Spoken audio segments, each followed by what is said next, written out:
Si Kurt ay hindi ang iyong karaniwang walang silbing bida. Mas malala pa siya roon. O, sa madaling salita, hanggang sa matuklasan niya na may taglay pala siyang mga kamanghamanghang tagong kakayahan. Nagsisimula ang kwento sa isang malayong maliit na bayan kung saan isang S-ranked na halimaw na lobo ang umatake. Ginastos ng mga taga-nayon ang kanilang buong ipon para kumuha ng isang adventuring party upang iligtas ang kanilang walang kwentang buhay. Ang party na ito ay tinatawag na Flaming Dragon Fang na binubuo ng 3 matapang na adventurer at, oo, tama ka, ang walang kwentang talunan na si Kurt na wala namang karapatang nandoon. Siyempre, inuuna ng halimaw ang mga mahihina at agad nitong itinulak si Kurt palayo sa labanan. Ngayon na wala ng pabigat, mabilis na tinalo ng mga bayani ang halimaw at napasuko ito. Ang 3 magigiting na bayani ay sina Bandana, ang ranger, Golnova, ang nag-aapoy na mandirigma, at Marleyfist, ang manggagamot. Matapos ang pangyayaring ito, naging kilala ang grupo bilang mga bayani na pumigil sa isang kalamidad. Ngunit ano nga ba ang ginagawa ng isang walang silbing talunan sa isang grupo ng mga bayani? Baka itanong mo yan? Sa totoo lang, si Kurt ang may pinakamahirap na trabaho sa lahat. Siya ang gumagawa ng mga gawaing bahay ng mga bayani habang abala sila sa pagliligtas ng mundo. Sa madaling salita, siya ay isang housewife. Halimbawa, kapag hindi nasisiyahan ang mga bayani sa pagkain, pinipilit nilang si Kurt ang magluto ulit ng mas masarap na ulam. Gayunpaman, sa pagkakataong ito, binanggit ni Bandana na ito na ang huling beses na matitikman nila ang luto ni Kurt dahil napagpasyahan ng kanilang pinuno na si Golnova na sipain siya palabas ng party. Sa tingin nila, hindi sapat ang kakayahan ni Kurt sa pagluluto upang manatili sa isang kilalang party na tulad nila. At dahil napakawalang silbi niya, hindi man lang niya kayang talunin ang isang slime ng mag-isa. May iba pang dahilan ang mga bayani. Nais nilang maging mas malakas at para magawa ito, kailangan nilang kumuha ng isang magi dahil wala pa silang ganoon sa kanilang grupo. Ngunit dahil sa mga batas ng mundong ito na naglilimita ng bilang ng mga miyembro ng isang party sa 4, wala silang ibang pagpipilian kundi tanggalin si Kurt. Nagmakaawa si Kurt kay Golnova na pag-isipang muli ang kanyang desisyon, ngunit sinipalang siya nito sa sikmura. Wala ni isa sa mga bayani ang naawa sa kanya. Sa halip, pinagtawanan pa siya ng mga ito. At sa gayon, si Kurt ay opisyal nang nawalan ng trabaho. Katulad ng karamihan sa inyo na nagsasabing, kapatid bumagsak at unang sa mga video ko. Gayunpaman dahil wala nang mapupuntahan, bumalik si Kurt sa lungsod upang maghanap ng trabaho at nagtungo sa isang lugar na tinatawag na Hello Hello Workstation. Doon sinalubong siya ng isang kakaibang tagatanggap na nangolekta ng kanyang personal na impormasyon at pagkatapos ay nagsagawa ng pagsusulit ng kakayahan upang makita kung gaano siya kalakas at kung mayroon siyang mga nakatagong talento. Karaniwan, ang ranggo ay mula SSS hanggang D. Ngunit nang lumabas ang resulta ni Kurt, nalaman na nakuha niya ang grado na G sa lahat ng pagsusulit na kanyang kinuha, na nangangahulugang wala siyang kahit anong kakayahan sa labanan. Lubos itong kahiya-hiya, ngunit sinabi ng tagatanggap kay Kurt na huwag mag-alala. Tiwala siya na may ilang mga trabahong pangkalakalan na kahit isang talunan tulad niya ay magagawa. Bukod pa rito, may iba pang mga pagsusulit ng kakayahan na maaaring kunin ni Kurt, tulad ng paggawa ng mga sandata o alchemy, kaya hinihikayat siya ng tagatanggap na subukan ang mga ito kaysa sumuko. Sa kasamaang palad, ang mga tekniko na responsable para sa mga pagsusulit na iyon ay kasalukuyang nasa pahinga, kaya't kailangang maghintay si Kurt hanggang sa susunod na linggo upang kunin ang mga ito. Matapos malaman na nangangailangan ng pera ang bata ngayon, nagpasya ang tagatanggap na italaga siya sa isang trabaho sa konstruksyon at ipinadala siya sa kalapit na bayan bilang isang manggagawa upang tumulong sa pagkukumpuni ng mga pader ng bayan. Agad na nagtungo si Kurt at nakipagkita sa isang tagakuha ng manggagawa. Nalabis na nadismaya nang makita na ang istasyon ng trabaho ay nagpadala ng isang payat na bata sa kanya. Ngunit dahil kulang ang kanyang grupo ng mga manggagawa, hindi na siya nagreklamo pa at binigyan si Kurt ng gawain na gumawa ng semento sa lupa at pagkatapos ay ayusin ang mga pader gamit ito.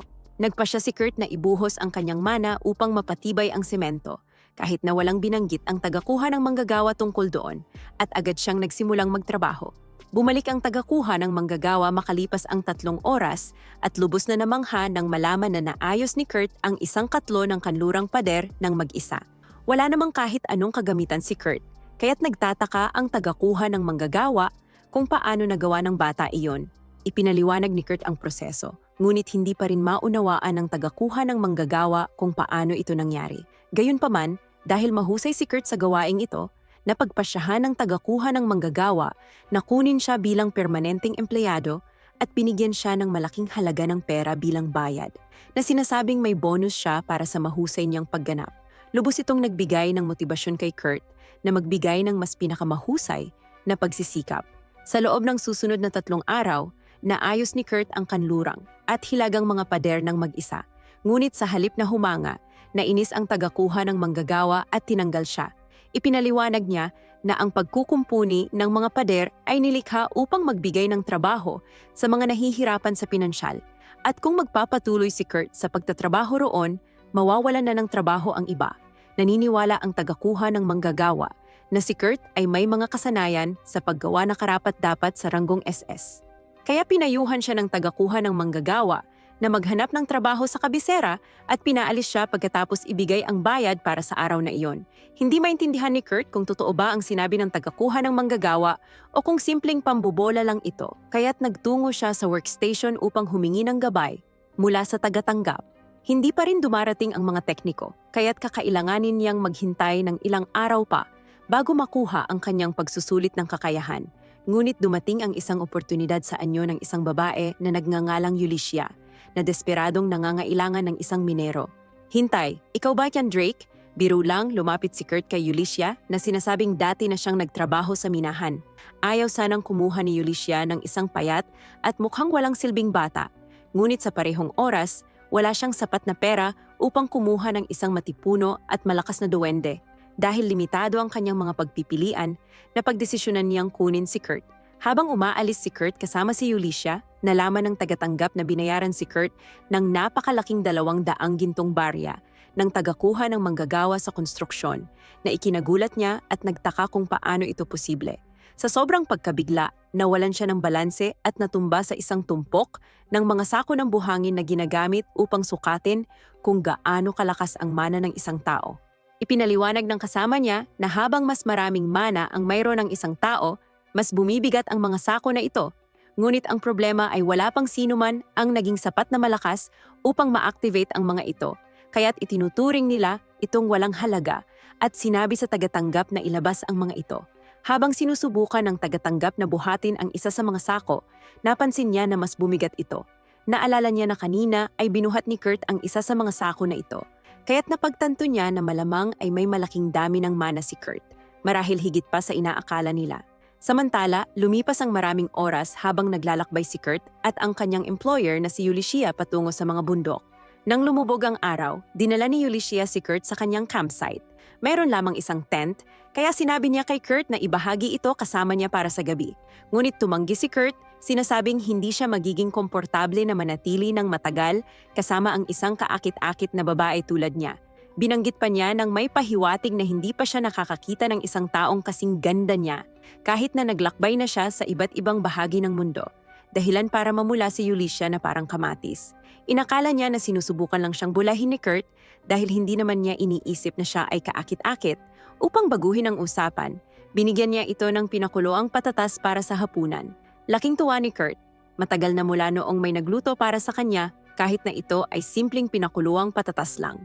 Kumain silang dalawa at lalong sumaya si Kurt sa pakiramdam ng pagiging tinatrato bilang kapantay dahil ang mga dating kasamahan niya sa party ay hindi naman kasamang kumakain sa kanya. Lubos niyang nagustuhan ang luto ni Yulicia at binigyan siya ng maraming papuri. Hula ko may kinalaman ito sa mangyayari ilang sandali pa sa loob ng tent. Kinagabihan, sinubukan ni Kurt ang lahat ng paraan na alam ng sangkatauhan upang makatulog, ngunit nabigo siyang ipikit man lang ang kanyang mga mata. Nagtaka siya kung gising pa rin si Yulicia, kaya bumaling siya upang tingnan ito. Ngunit laking gulat niya nang makita na mahimbing na itong natutulog, na nakabukas pa ang kanyang kumot ng maluwang. Nagulat si Kurt sa nakita at halos mapasigaw. Ngunit agad niyang pinigilan ang sarili at sinubukang pakalmahin ang kanyang emosyon. Mabilis siyang bumangon bago maging mas komplikado ang sitwasyon at naisip niya kung masyado bang mapagkakatiwalaan si Yulicia para magtiwala sa isang estranghero. Habang lumalabas siya ng tent, iminulat ni Yulicia ang kanyang mga mata na nangangahulugang gising pala siya sa buong oras. Pagkatapos, ibinunyag niya sa atin na sinadya niyang hindi magsuot ng kahit anong damit upang subukin kung si Kurt ay isang uri ng lalaki nasusubukang samantalahin siya. Ngayon na napagtanto niyang mabuting tao si Kurt, makakasama niya ito ng walang anumang pag-aalala sa buong linggo. Binanggit din ni Yulisha na sa tingin niya ay cute si Kurt, kaya naman nais niya rin siyang asarin paminsan-minsan. Aba, Ginang, sigurado ka bang nais mong kumuha ng minor na may O? O baka naman ang ibig mong sabihin ay yung may I? Kinabukasan, nagising si Yulisha, lumabas ng tent, at nakita niyang si Kurt ay mahimbing pa ring natutulog. Napagtatanto niyang nasa labas ito sa kagubatan, buong magdamag. Napansin niya rin ang kanyang balabal na nakalapag malapit doon na may isang nasirang buttons na ngayon ay naayos na. Naisip niya kung mali ba ang taong inupahan niya para sa trabahong ito dahil masyado naman yata itong puki para magtrabaho bilang isang minero. Gayunpaman, ginising niya si Kurt at sinabihan itong maghanda dahil muli silang maglalakbay papunta sa mga bundok. Binanggit din niya na kailangan nilang magmina ng sapat upang kumita ng hindi bababa sa 10 gintong barya bago matapos ang linggo.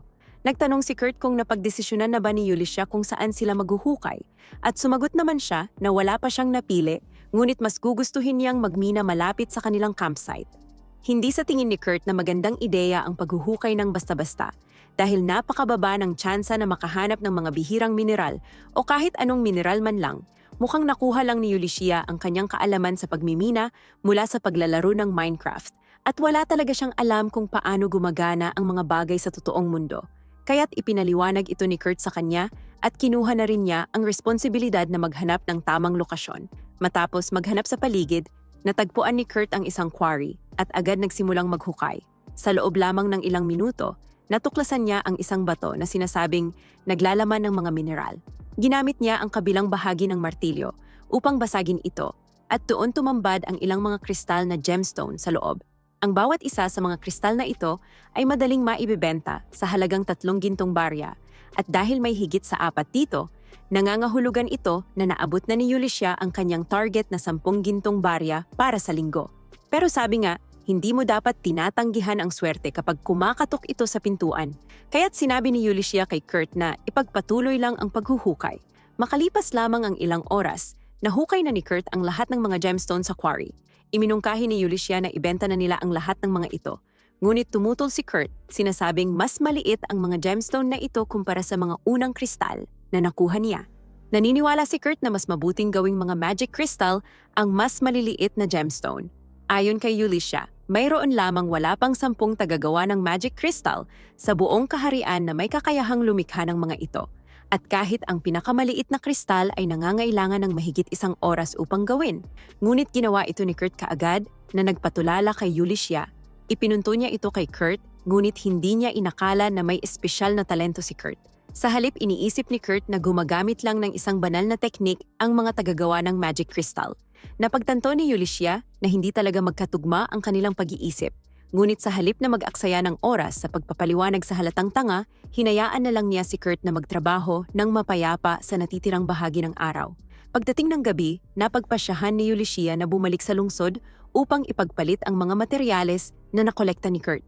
Samantala, iminungkahi ni Kurt na manatili sa campsite dahil nais niyang gawin ang ilang mga gawaing bahay. Kalaunan, sa lungsod, hinarang si Yulisha ng mga kabalyero at tinanong dahil wala siyang anumang opisyal na dokumento na nagpapatunay kung saan niya nakuha ang mga magic crystal, kaya't naging kahina-hinala ang kanyang kilos. Ayaw ni Yulisha na isumbong si Kurt, kaya ginamit niya ang kanyang nakatagong alas at ipinakita ang isang sagisag sa kabalyero. Mengungkapkan bahwa dia adalah seorang petualang yang melayani langsung di bawah keluarga kerajaan, padahal sebenarnya dia dulu melayani di bawah mereka. Namun demikian, dia menggunakan hak istimewa ini untuk meyakinkan kesatria agar membiarkannya menggunakan gerbang teleportasi, karena dia ingin mengunjungi ibu kota kerajaan dengan segera. Setibanya di sana, Yulisha mengunjungi sebuah toko untuk menjual kristal sihir dan mengetahui dari penjaga toko bahwa kristal-kristal ini memiliki 10 kali lipat jumlah mana yang biasanya ada di dalamnya, menjadikannya masing-masing bernilai 10 emas. Secara total, Yulisha mendapatkan 500 emas untuk menjual semuanya. Sebelum dia pergi, penjaga toko menasihatinya untuk tidak menjualnya di tempat lain, karena orang lain mungkin akan menipunya. Dia juga bertanya tentang pengrajin yang membuatnya, percaya bahwa seseorang dengan tingkat keterampilan seperti ini seharusnya bekerja langsung untuk kerajaan.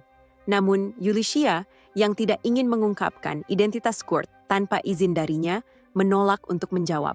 Penjaga toko tidak mundur dan memerintahkannya sebagai seorang penyihir istana untuk mengungkapkan siapa pengrajin tersebut. Namun Ulysses tetap menolak, jadi penjaga toko memberikan tawaran terakhir kepadanya. Mereka ingin menjadikan Kurt sebagai direktur dan seorang kaun kehormatan untuk kerajaan, meninggalkan Ulysses yang benar-benar bingung. Ulysses terburu-buru ke workstation, memukul meja dengan tangannya, dan menuntut jawaban dari resepsionis. Siapa sih orang ini? Menyalahgunakan wewenangnya, Ulysses menarik informasi masa lalu Kurt dari resepsionis dan tidak bisa mempercayai matanya ketika dia melihat bahwa Kurt mendapat peringkat G dalam tes kemampuannya. Namun demikian, dia menyerahkan 500 emas kepada resepsionis, memerintahkannya untuk mendepositkannya ke dalam akun Kurt. Sebelum pergi, dia juga melarangnya untuk mengungkapkan informasi apapun tentang Kurt kepada siapapun. Ulysses kemudian kembali ke tempat perkemahan, hanya untuk menemukan bahwa Kurt entah bagaimana telah mengubah seluruh tempat itu menjadi sebuah rumah pertanian dalam waktu kurang dari sehari. Serius, siapa sih orang ini? Sa susunod na sandali, makikita natin ang grupo ng Flaming Dragon Fangs na nahihirapan laban sa isang higanting nilalang. Humihiling si Golnova na pagalingin siya matapos masugatan sa laban, ngunit hindi talaga ito magawa ni Marlifus. Habang pinipigilan niya ang mga pag-atake ng masasamang puno, tinanong ng pinuno kung hindi ba marunong gumamit ng apoy na mahika ang bagong dating. Ngunit nagrereklamo ang binatilyo na si Golnova mismo ang nagsabi na kaya niya ito. Narinig ni Bandana ang pagtatalo mula sa labas at naisip niya sa sarili na tapos na ang grupong ito. Pagkatapos nito, nagulat si Kurt nang malaman niyang gusto nilang siya ang maging direktor ng Royal Magic Technology Lab. Ibig sabihin ay tatanggap siya ng marangal na pagtrato. Ipinaliwanag ni Ulysses na ang taong hiniling niyang mag-eksamin ng mga mahiwagang kristal ay isang mahikero ng korte ng hari bilang libangan. Dahil dito, kinilala ni Kurt na isa itong napakagandang alok, ngunit sa huli ay tinanggihan niya ito. Sa loob-loob niya, iniisip niyang hindi niya nakikita ang sarili sa isang posisyong mas mataas sa iba, bukod pa sa nakukonsensya siya para sa Flaming Dragon Fangs. Sa labas, sinabi niya sa kanyang kaibigan na ang pangunahing papel niya ay magtrabaho roon, at pagkatapos ay tinanong kung sapat ba ang kita mula sa pagbebenta ng mga kristal para sa buwis. Sumagot siya na naibenta niya ito sa magandang halaga, ngunit hindi siya ang lumikha ng mga ito. Sa katunayan, kumuha siya ng kaunting ginto bilang bayad sa pag-asikaso at idiniposito ang natitira sa account ni Kurt. Iniisip niya na hindi naman talaga kailangan iyon, pero iginigiit ni Ulysses na kailangan dahil masyado siyang makokonsensya kung tatanggap siya ng ganoon kalaking halaga. Sa anumang kaso, balak ng babae na ipagpatuloy ang pagmimina at umaasa siya na mananatili sa kanyang tabi ang binata sa bagay na ito. At agad namang na-excite si Kurt, lalo na't nakatagpo siya kahapon ng tila promising na ugat ng mineral. Gayunpaman, nag-aalala ang boss kung ilang oras lang siya nakapagpahinga at ipinaalam niya rito na 6 na oras siyang natulog. Sa kanyang pagkagulat, dahil siya mismo ang nagtayo ng bahay at kaunti lang ang kanyang tulog, iniisip ni Kurt na galit ito. Dahil masyado siyang natulog, lalo na't dati ay 4 na oras lang siya natutulog bawat araw kasama ang Flaming Dragon Fangs. Kaya naman, nangako siyang babawi siya para sa labis na pagtulog. Pagkatapos ng kanilang pag-uusap, dinala ni Kurt ang babae sa isang lugar na sa palagay niya ay mainam para sa pagmimina. Inamin ni Ulysses na wala naman siyang nakikitang espesyal. Kaya ipinaliwanag niya na, batay sa topografiya ng bundok, tiyak na may deposito ng mineral sa ilalim. Pero hindi dapat humigit sa 50 metro ang lalim ng paghuhukay ni Ulysses. Akala niya ay maghuhukay silang dalawa, kaya ipinaliwanag ng empleyado na plano niyang hukayin ang lugar sa paligid, kung saan niya natagpuan ang malaking kristal kahapon. Makaraan ng ilang oras, nakatagpo ang boss ng isang napakahalagang tupas at napasigaw sa tuwa. Inaakalang ito ay nagkakahalaga ng mga 3 gintong barya, lalo na't gagawin itong mahiwagang kristal ni Kurt ng libre kung hihilingin niya na makakatulong sa kanyang makamit ang target. Dahil dito, nakaramdam siya ng kaunting pagnanasa para sa minero, ngunit agad niya itong pinagalitan ng sarili at itinaboy ang damdaming iyon. May ngiti sa kanyang mukha. Sinundan ni Ulysses si Kurt, iniisip na malamang ay nakagawa na ito ng buong minahan sa ngayon. At totoo nga, nakapagtayo na ang binata ng isang minahan sa maikling panahon. Pumasok si Ulysses at napansin ang labis na liwanag. Saka na itanong sa sarili kung hindi na ba nila kailangan ng parol dahil sa nagniningning na lumot. Kahit papaano, Natakot siya nang mapagtanto niyang napakalawak ng lagusan sa isang surreal na paraan at imposibleng ang batang iyon lang ang nakagawa ng ganoon kalaki sa ganitong kaikling panahon. Sa sandaling iyon, dumating ang binanggit at nagreklamo na puro walang silbing bato lang ang nahukay niya kasama ang maliliit na piraso ng mineral na hinahanap niya. Tiningnan ni Ulysses ang mga walang silbing bato, ngunit kinilala niyang maganda naman talaga ang itsura ng mga ito. Sumang-ayon si Kurt, pero dahil marami ang mga iyon, hindi gaanong mahalaga ang mga batong mithril. Pagkarinig ng pangalan na iyon, hindi makapaniwala ang boss dahil ang mithril ay hindi lamang mas mahal kaysa sa ginto, kundi mas mahal pa sa platinum. Sa pagkamausisa, binanggit ni Kurt na sobrang karaniwan ng batong ito sa nayon na pinanggalingan niya, kaya itinatapon lang ito ng mga tao. Nagulat si Ulysses at tinanong kung anong mineral ba talaga ang hinahanap niya. At sumagot siya na orichalcum iyon. Naalala ng babae na ito ang maalamat na mineral na kilala bilang metal ng mga Diyos. At hindi niya alam na may ganito pala sa bundok na ito. Habang hawak ang isang sample, binanggit ni Kurt na posible naman talagang makakuha ng ganitong bagay. Kahit saan, basta't kaya mong maghukay ng sobrang lalim sa lupa. Ngayon, hindi na sigurado ang babae kung ano ang iisipin. Kaya tinanong niya kung nagawa ba talaga ng taong ito na humukay ng ganoon kalalim sa loob lamang ng 8 oras tapos ay bumalik pa sa ibabaw. At sumagot siya ng oo na para bang ito ang pinakasimpleng bagay sa mundo. At hindi lang niya hinukay ang butas, isinarapan niya ito dahil masyado itong delikado kung iiwanang bukas. Dahil doon, maingat na pinagmasdan ni Ulysses ang paligid at napansin niyang tinawid ng empleyado ang buong bundok sa pamamagitan ng lagusang ginawa niya. Sa wakas, makalipas ang 2 araw, natapos ni Kurt ang pagmimina at bumalik sila ni Ulysses sa Samala at ang tunel na ginawa niya ay nagawang pagdugtungin ang lungsod na ito at ang lungsod ni Lord Takon. Dahil dito, pinayagan ni Ulysses ang mga miyembro ng Merchants Guild na gamitin ito kapalit ng bayad para sa maintenance at sa pamamagitan ng perang ito ay mababayaran ng babae ang mga buwis. Sa isang punto, habang naglalakad sa kalye, nilapitan si Kurt ni Bandana na nagsabi sa kanya na hindi na siya bahagi ng Flaming Dragon Fangs matapos ang ilang mga pangyayari. Naalala niya na isang araw, kumain si Gulnova sa isang kilalang kainan at umalis ng hindi nagbabayad dahil sa palagay niya ay napakasama ng pagkain. Nang makasalubong niya si Bandana sa kalye, gusto niyang malaman kung meron pa bang natirang smoked meat na niluto ni Kurt, pero naalala niya na kinain na lahat ito ng kanilang team leader. Pagkarinig nito, itinapat ng lalaki ang kanyang espada sa kanyang tauhan at inutusan siyang ibalik ang bata at ayos lang daw na masaktan ito ng kaunti kung tatanggi itong magluto. Kalmado, tiniyak ni Bandana na gagawin niya ang kanyang makakaya at gamit ang kanyang bilis, kinuha niya ang teleportation crystal ng boss ng hindi nagpapaalam. Pagkaalis niya sa eskinita kung saan niya natagpuan si Gulnova, nakita niyang may mga gwardyang naghahanap sa kanya dahil sa gulo sa kainan at naisip niyang masuwerte si Marlifus na tinawag ng simbahan. Sa huli, tama nga siya. Nagkawatak-watak ang grupo at nagpasya si Bandana na dadalawin na lang ang kanilang leader kapag gusto niya. Habang iniisip ito, nagpasya si Bandana na isantabi na lang ang buong gulo at simpleng sinabi na tinanggal siya dahil ayaw rin niyang madamay ang binabantayan niyang tao sa gulong ito. Pagkarinig nito, pinagsisihan ni Kurt na hindi pa siya makabalik sa Dragon Fangs sa ngayon. Sa totoo lang, labis niyang hinahangaan si Gulnova at lubos ang kanyang pakiramdam ng pagkakautang dito. Di kalaunan, binanggit ni Bandana na may kakilala siya mula sa isang pagawaan na nangangailangan ng tulong. Ayon sa kanya, 15 lamang ang mga Eitler Meister na may opisyal na pahintulot sa buong bansa at isa sa mga mahalagang figurang ito ang may problema. Makabubuti kung makakatulong si Kurt. Labis na nagulat at natuwa ang binata na maituring na kapakipakinabang. Kaya agad siyang pumayag na tumulong at ibinigay ng babae ang address sa kanya, dahilan para dali-dali siyang tumakbo patungo sa lokasyon. Naiwang mag-isa, naisip ni Bandana na ang pagiging apprentice ng dakilang pantas ay hindi madaling bagay. Habang papunta sa misyon, naalala ni Kurt na ang mga pagawaan na kilala bilang Eitlier ay mga pasilidad na pangunahing gumagawa at nagbebenta ng mga gamot, mahiwagang espada, mahiwagang kagamitan, at katulad na bagay. Ang pinuno ng isang opisyal na kinikilalang Eitlier ay tinatawag na Eitlier Meister at autorisadong bumuo ng mga bagay na ito at itinuturing na may katumbas na ranggo ng isang Viscount. Sa totoo lang, walang kaalam-alam ang binata na may ganoong tao pala sa lungsod na ito. Di naglaon, dumating siya sa address na nakasulat sa papel na ibinigay sa kanya ni Bandana.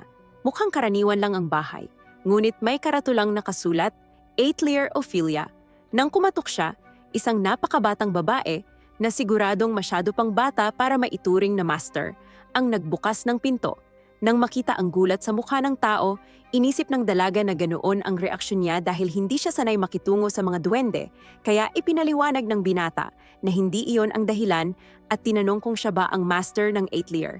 Sinabi niya na siya si Michelle Lalacada, ang assistant ng boss.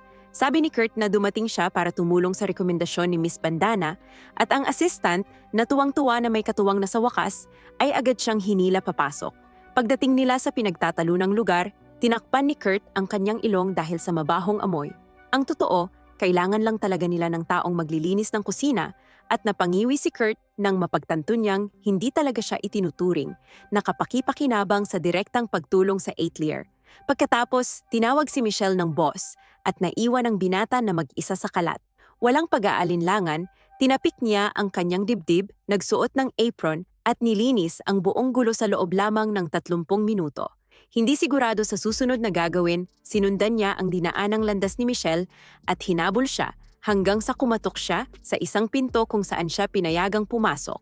Ngunit sa loob ay may dalagang nakasuot ng mas kaunting kasuotan kaysa sa nararapat. Litong-lito, tinanong niya kung sino siya at nagpakilala si Kurt ng nagulat, humihingi ng paumanhin sa pagpasok sa ganoong sitwasyon. Hindi naman ito gaanong ininda ng babae at sinabi niyang si Lady Ophelia ay nasa silong. Sa sandaling iyon, napansin ni Kurt ang isang sumpang marka sa tiyan ng babae at nagtanong kung maaari niya itong tingnan ng mas malapitan. Sa kanyang pahintulot, hinawakan niya ang marka at napansin niyang wala itong nararamdamang sakit. Malamang dahil nilamunan ng sumpa ang malaking bahagi ng kanyang katawan, kaya halos wala na siyang nararamdaman. Sa kabutihang palad, gumagana pa rin ang kanyang tiyan dahil umuungol ito sa gutom. Kaya naman, nag-alok si Kurt na ipagluto siya ng kaunting magaan na pagkain. Pagdating sa kusina, napagtanto niyang hinawakan niya ang katawan ng isang hubad na babae at namula siya. At dahil sa pagkabigla, ay nadapa siya sa isang bangkito sa daan at bumagsak ng nakadapa. Samantala, si Ulysses ay nasa isang pagpupulong kasama ang kanyang kaibigan mula sa korte, nais malaman kung ano ang magiging halaga. Nag-alok ang dalagang may lilang buhok ng 50,000 ginto para sa mithril at aurichalcum, dahilan upang pagpawisan ng todo ang negosyante sa laki ng halagang binanggit. Tinanong niya kung ano sa palagay ni Mimiko ang maaaring mangyari kapag nalaman nilang umiiral si Kurt. At diretsong sumagot si Mimiko na maaaring madukot o kahit mapatay ang bata.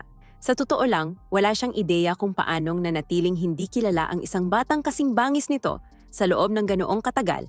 Binanggit ni Ulysses na natanggal siya mula sa Flaming Dragon Fangs na nagpapaalala kay Mimiko na ang leader ng grupong iyon ay kasalukuyang hinahanap ng mga awtoridad.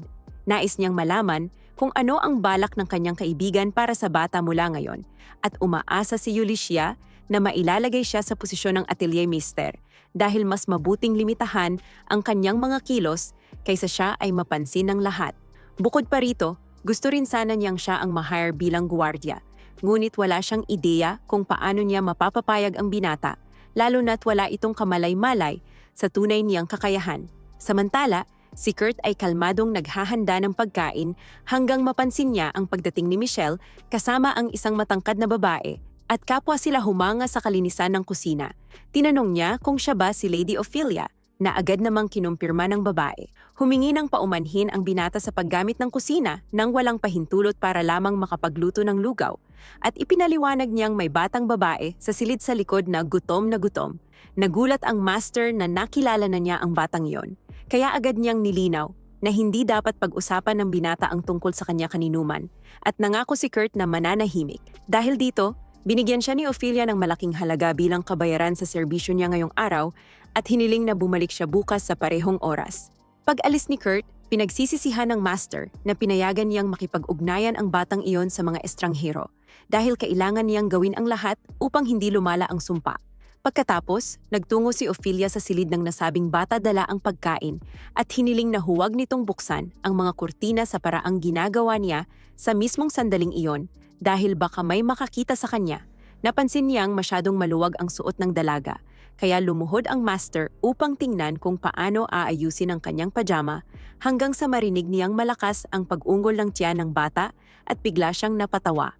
Pagkatapos, tumayo siya upang tingnan kung may lason ba ang pagkain, ngunit iniisip ng dalaga na hindi na ito kailangan, lalo na't ang binatang iyon ang nagluto. Ang kutob niya ay may mabuting puso ang binata at hindi ito gagawa ng masama. Napagpasyahan niyang sira na rin naman ang kanyang katawan dahil sa sumpa at hindi na kailangan ng anumang lason upang tapusin siya sa puntong ito. Tungkol naman sa sumpa, hindi alam ng dalaga kung sino ang nagtapon nito sa kanya, kaya inamin niyang buong buhay niya ay pinagdududahan niya ang lahat ng tao. Ngunit ngayon, kahit minsan lang, nais niyang magtiwala ng buo sa isang tao. Pagkasabi niya nito, naamoy niya ang kaaya-ayang halimuyak ng lugaw at naisip na maaaring naglagay ng mga halamang gamot ang nagluto. Sa unang subo pa lamang, agad siyang na-in-love sa lasa at naramdaman niyang uminit ang kanyang puso. Nang makitang maayos ang lahat, nakahinga ng maluwag si Ophelia at tumungo na sana sa pinto. Ngunit biglang nabilaukan ang batang babae at bumagsak sa sahig. Iniisip ni Ophelia na baka nga nalason ang pagkain, kaya sinimulan niyang sisihin ang sarili sa pagiging pabaya. Habang nilalamon ng matinding galit kay Kurt, nagmadaling kumuha ng antidote ang ginang, ngunit biglang tumayo si Les at sinabing gumaling na siya sa hindi malamang dahilan. Totoo nga, tuluyan nang naglaho ang sumpang marka sa kanyang katawan na lubhang ikinagulat ni Ophelia. Samantala, isang lalaki na nakasuot ng itim na balabal ang agad na naghinanakit sa kanyang amo dahil nabasag ang sumpa at nangakong muli itong babalangkasin. Gayunman, sinabi ng kanyang nakakataas na hindi na sila maghihintay pa at nagpasya na silang gumamit ng ibang paraan. Sa anumang paraan, kailangang mamatay si Lady Liselot. Sa gitna ng lahat ng ito, dinalaw ni Ophelia si Mimico dahil sa grabing sitwasyon at napansin ang presensya ni Ulysses, ang dating adventurer ng maharlikang pamilya. Inalis ni Lady Liselot ang kanyang hood at agad lumuhod sina Ulysses at Mimico sa harap ng maringgal na presensya ng ikatlong prinsesa.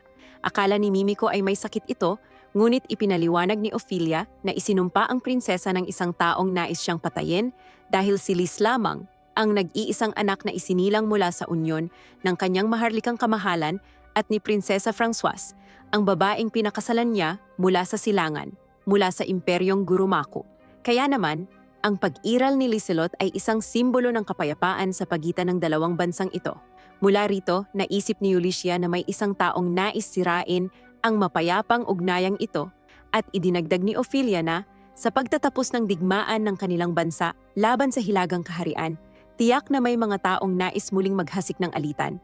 Masayang niyakap ni Mimico ang prinsesa nang makitang maayos ito at umaasa si Lis na maaasahan niya ang tulong ng kanyang mga kaibigan upang matuklasan kung sino ang nagtapon ng sumpa sa kanya. Tungkol naman dito, tiniyak ni Mimico na ang kanyang katapatan ay nasa prinsesa at sa namayapang kamahalan na si Francoise. Pagkasabi niya nito, nagulat siya na nabasag ni Lis ang ganoong makapangyarihang sumpa at masayang ibinahagi ng prinsesa na lahat ng ito ay dahil sa isang lalaking nagngangalang Kurt na labis na ikinagulat ni Mimico at Ulysses.